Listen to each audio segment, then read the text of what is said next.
"He's not breathing." That's all my sister said before hanging up. 4 words that shattered my Tuesday morning like glass hitting concrete.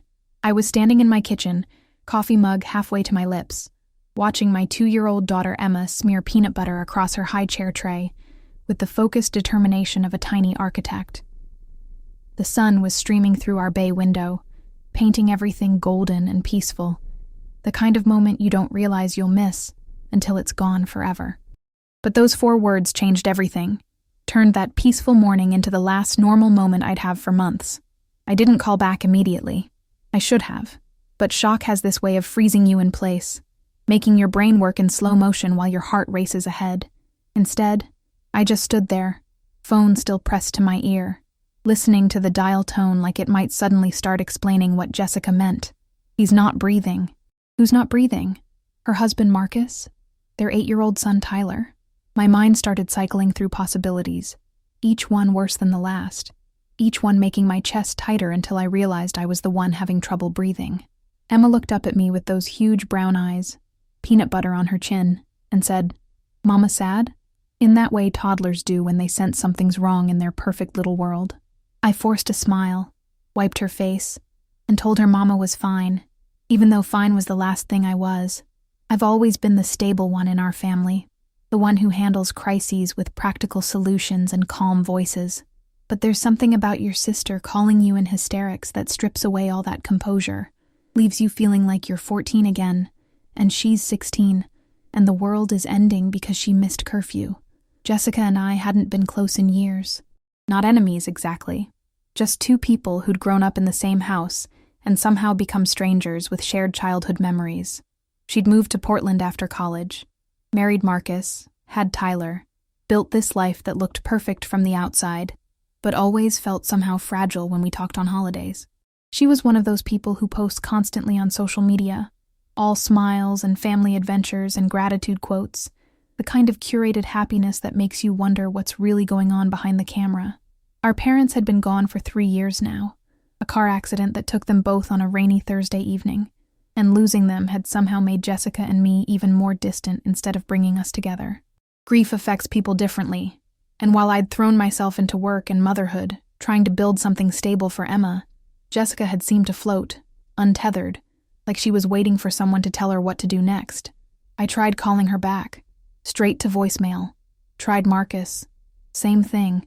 My hands were shaking now, that deep cellular tremor that starts in your core and works its way out to your fingertips.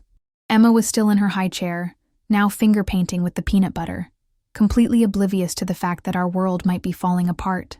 I picked up my phone again, this time calling Jessica's neighbor, Mrs. Chen, a sweet elderly woman who'd been watching out for them since Tyler was born.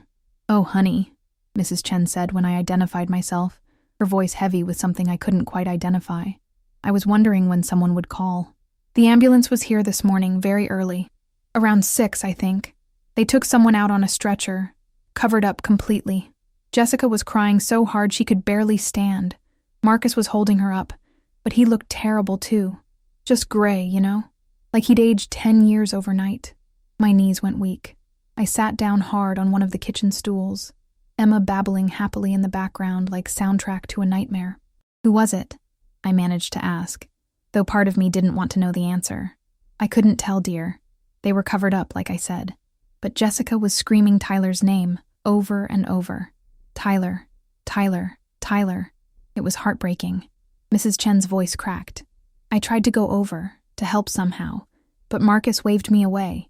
They left right after the ambulance. Followed it to the hospital, I assume. That was hours ago now, and I haven't seen them come back. Tyler. My 8-year-old nephew. The kid who still believed in superheroes and asked for extra vegetables at dinner because he thought they'd make him grow faster. The boy who'd spent last Christmas teaching Emma how to build blocks towers. So patient with her chubby toddler fingers. So gentle when she knocked them down. The image of him on a stretcher, covered up, not breathing, hit me like a physical blow. I ended the call with Mrs. Chen and immediately started throwing things into a bag. Clothes for Emma, diapers, her favorite stuffed rabbit, snacks, anything I could think of. My husband David was at a conference in Chicago. Wouldn't be back until Thursday, but I couldn't wait. Couldn't sit in this sunny kitchen pretending everything was normal while my sister's world collapsed 3 states away. The drive to Portland usually takes 8 hours. I made it in 6.5, stopping only for gas and to let Emma stretch her legs.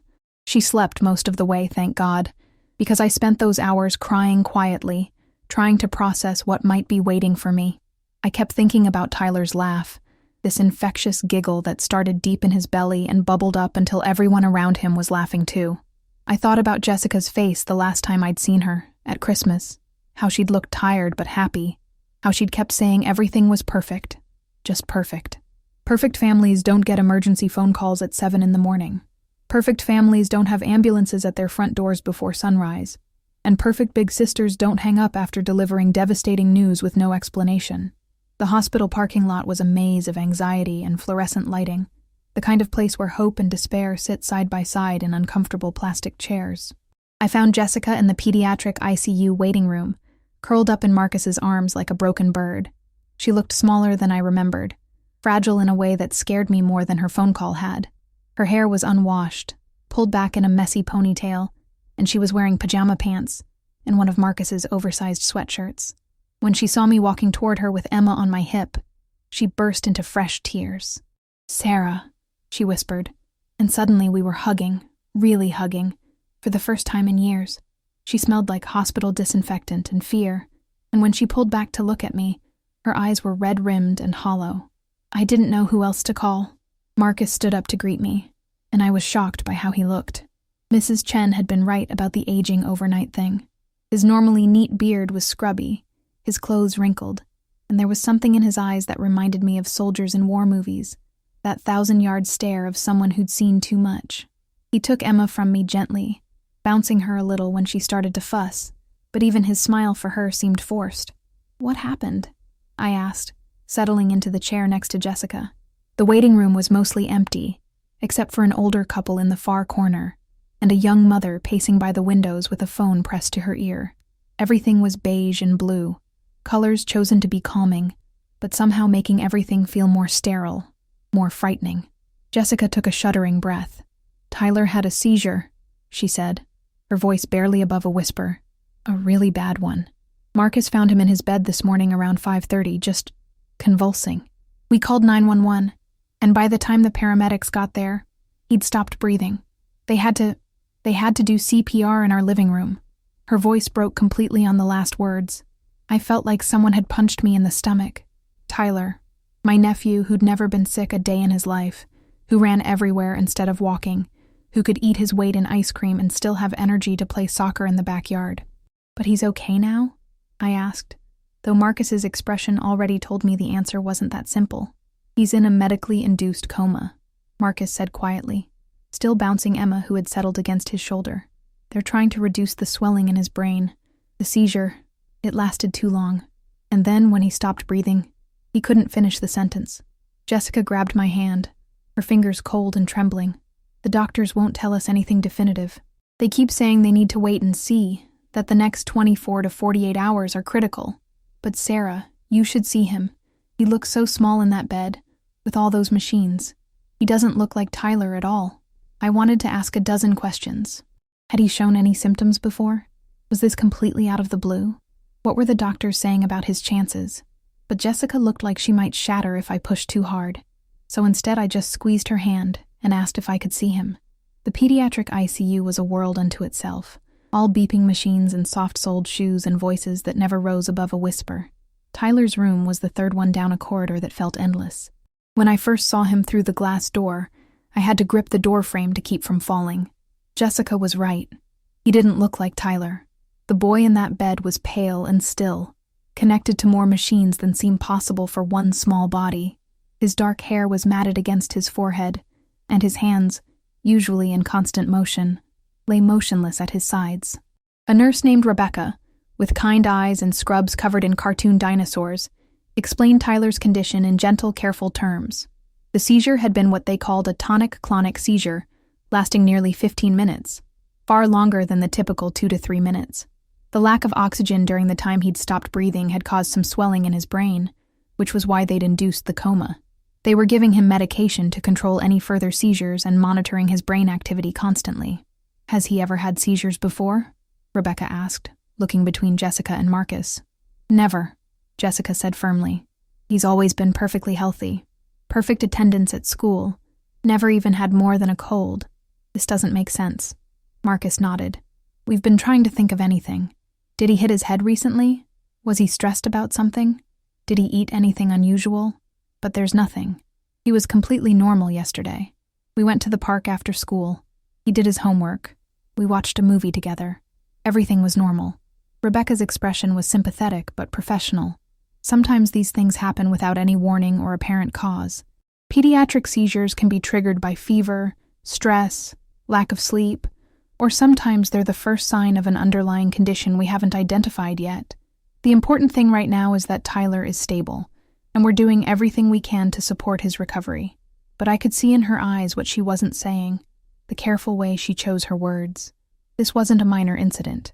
Tyler wasn't just going to wake up tomorrow and be fine. Whatever had happened to him, whatever was still happening, was serious enough that a room full of medical professionals were working around the clock to keep him alive. I stayed by Tyler's bedside for an hour, talking to him quietly, even though the doctors weren't sure he could hear me.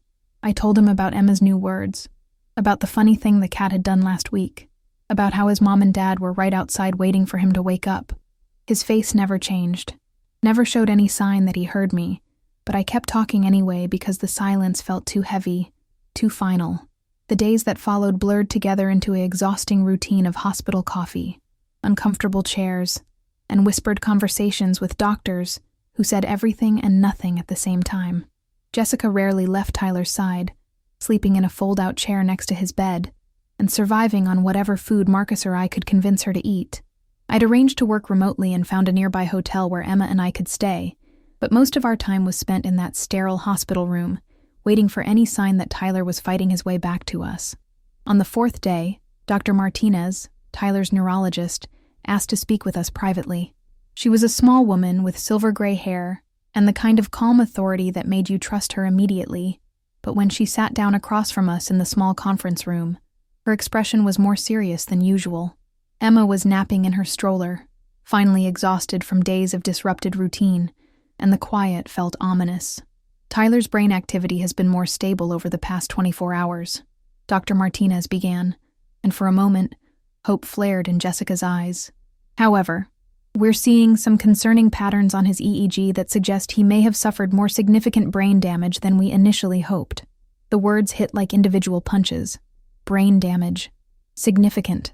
Marcus reached for Jessica's hand, but she pulled away, wrapping her arms around herself like she was trying to hold herself together physically. What does that mean exactly? I asked, when it became clear Jessica couldn't speak. Dr. Martinez spread several brain scans across the table, pointing to areas that looked like storm clouds against the gray background. The lack of oxygen during his seizure caused damage to several regions of Tyler's brain, particularly areas responsible for motor function, speech, and cognitive processing. Even if he recovers consciousness, he may face significant challenges in terms of mobility, communication, and learning. But you don't know for sure, Marcus said, his voice tight. He could still recover completely, right? Kids are resilient. You've said that yourselves. Children are indeed remarkably resilient, Dr. Martinez agreed carefully. However, I want to be honest with you about what we're seeing. The damage is extensive, and while every case is different, we need to prepare for the possibility that Tyler may require lifelong care, even if he does wake up. Jessica made a sound like a wounded animal, low and broken. This is my fault, she whispered. I should have known something was wrong. I should have checked on him earlier. I should have... Jessica, no. Dr. Martinez leaned forward, her voice firm but gentle. There is nothing you could have done differently. Seizures like Tyler's can happen to anyone, at any time, with no warning signs. You did everything right. You called for help immediately. You stayed calm. You got him the medical attention he needed as quickly as possible. But I could see that Jessica wasn't hearing any of it. She was lost in a spiral of guilt and what-ifs that threatened to pull her under completely. I'd seen this before, after our parents died, the way she'd blamed herself for not calling them more often, for not visiting more frequently, for every small moment of ordinary life that suddenly felt like negligence in the face of tragedy. That night, back at the hotel, I called David in Chicago. Emma was finally sleeping in the portable crib I'd bought, and I sat on the bathroom floor with the door closed, crying as quietly as I could while trying to explain what was happening. David listened without interrupting, and when I was done, he said he'd found a flight home for the next morning, that he'd drive straight to Portland from the airport. "How's Jessica holding up?" he asked. "She's not," I said honestly. "She's completely falling apart, and Marcus is barely keeping it together. I don't know what happens if Tyler doesn't wake up, David. I don't know if Jessica survives that. And how are you holding up?" The question caught me off guard, because I'd been so focused on taking care of everyone else that I hadn't really considered my own emotional state. But suddenly I was crying again, harder this time. Mourning not just Tyler's condition, but the loss of innocence. The shattering of the illusion that terrible things happen to other people's families. "I keep thinking about Emma," I admitted, "about how fragile everything is, how quickly it can all fall apart. I used to complain about her waking up at night, about how exhausting toddlers are, and now I just want to hold her and never let go because what if something happens to her too?" David's voice was soft when he replied, "Nothing's going to happen to Emma, and nothing more is going to happen to Tyler. He's going to fight his way back because he's got 3 of the strongest women I know fighting for him." I wanted to believe him, but strength felt like a luxury I couldn't afford. Jessica needed me to be strong. Tyler needed us all to be strong, but I was running on fumes and coffee, and the desperate hope that tomorrow would bring better news.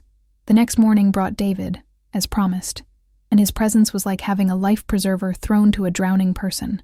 He took over Emma duty immediately, playing with her in the hospital's family lounge while I sat with Jessica and Marcus. Tyler looked exactly the same as he had for the past 4 days, pale, still, connected to machines that breathed for him and monitored every function of his small body. But then, around noon on day 5, something changed. Tyler's eyes fluttered open for just a moment, and he seemed to look directly at Jessica before closing them again. It was brief, maybe 3 seconds, but it was the first sign of consciousness we'd seen since the seizure. Jessica grabbed my arm so hard she left bruises. "Did you see that?" He looked at me. Tyler looked at me. Tyler's awakening wasn't the miraculous recovery we'd all been praying for, but it was a beginning. Over the next few days, he drifted in and out of consciousness, sometimes responding to his name, sometimes tracking movement with his eyes, sometimes giving the faintest squeeze when Jessica held his hand. Dr. Martinez cautioned us that these were positive signs, but that Tyler's journey back would be long and uncertain. When he finally stayed awake for more than a few minutes at a time, the extent of his challenges became clear. Tyler couldn't speak, couldn't move the right side of his body, and seemed to have difficulty understanding simple instructions. The boy who'd been reading chapter books and solving math problems just a week earlier now struggled to focus on faces, to process the most basic communication. Jessica refused to see this as anything but temporary. She spent hours talking to Tyler, reading his favorite books aloud, playing his favorite songs on her phone. She researched every possible treatment, every therapy, every experimental procedure that might help him recover more completely. Marcus tried to be supportive, but I could see the grief in his eyes when he looked at his son. The mourning for the child Tyler had been before the seizure changed everything. "He's still in there," Jessica insisted one afternoon when Tyler had fallen asleep during a visit from the speech therapist. "I can see it in his eyes sometimes. He understands more than they think he does. He's going to get better." I wanted to agree with her, wanted to feed her hope, but watching Tyler struggle to swallow a sip of water or follow a simple finger exercise was heartbreaking. The neurologist had explained that brain injuries in children were unpredictable. Tyler might recover significant function over time, or he might plateau where he was, or he might even regress. There was no way to know which path his recovery would take. 3 weeks after the seizure, Tyler was stable enough to be transferred to a pediatric rehabilitation hospital. Jessica and Marcus sold their house to pay for the specialized care that insurance wouldn't fully cover, moving into a small apartment near the facility so they could visit Tyler every day. Jessica quit her job as a graphic designer to focus entirely on Tyler's care, learning physical therapy techniques, speech exercises, how to operate his feeding tube when he had difficulty swallowing. I went back to my regular life, work, Emma, David, the comfortable routine of a family that hadn't been shattered by catastrophe. But I called Jessica every day, visited every other weekend, watched from a distance as my sister transformed from someone who'd never had to face real adversity into Tyler's fiercest advocate. 6 months later, Tyler could sit up in his wheelchair, could communicate basic needs through gestures and a few slurred words, could smile when he saw his parents or recognized a favorite song. It wasn't the life any of them had planned, but it was life, and Jessica had found a way to build something meaningful around Tyler's new limitations. "Do you ever regret it?" I asked Jessica one Saturday when we were watching Tyler work with his occupational therapist. "Giving up everything else to focus on his care?" Jessica looked at me like I'd asked if she regretted breathing. "Sarah, he's my son. This isn't a sacrifice. This is just what love looks like when everything goes wrong." That conversation stayed with me long after I drove home. I thought about it when Emma had tantrums in the grocery store, when she refused to nap, when she colored on the walls or dumped cereal all over the kitchen floor. I thought about Jessica's words when I felt overwhelmed by the ordinary challenges of parenting, about how quickly everything can change, how precious and fragile these moments of frustration and exhaustion really are. Tyler is 8 years old now, though in many ways he's frozen at the age he was when the seizure happened. He attends a special school, uses a communication device to speak, and will likely need care for the rest of his life. Jessica and Marcus's marriage didn't survive the stress. They divorced 2 years ago, though they remain committed co-parents focused entirely on Tyler's well-being. Jessica never remarried, never went back to her career, never resumed the life she'd been living before that terrible morning. She volunteers at support groups for parents of children with brain injuries, advocates for better insurance coverage for long-term care, and has become someone I barely recognize, stronger, fiercer, more purposeful than she'd ever been when her life was perfect. Last month, Tyler smiled when I walked into his room and clearly said Aunt Sarah, the first time he'd spoken my name since his injury. It was a small moment, probably meaningless to anyone who didn't know our story, but it felt like a miracle.